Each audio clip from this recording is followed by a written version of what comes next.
Hello বন্ধুরা, লিপি simple life চ্যানেলে তোমাদের স্বাগত। জানো তো, মন্দিরে গেলে কিংবা ঠাকুরের পুজো করলে মনটা কেমন শান্তি শান্তি লাগে না? আর সারাটা দিন খুব খুব ভালো কাটে।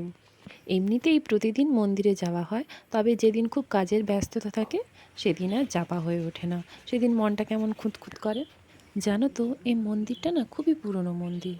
মন্দিরটা আমাদের বাড়ির সামনেই।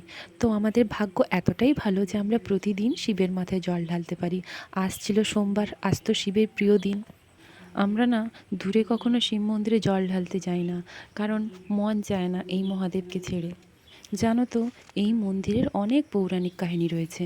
একদিন বড় ভিডিওতে তোমাদের আমি শেয়ার করব। আজ তবে আসি, আজ এখানেই থাক। তোমরা কিন্তু এই ছোট্ট চ্যানেলটি সাবস্ক্রাইব করতে ভুলো না। লাইক, কমেন্ট, শেয়ার অবশ্যই করো।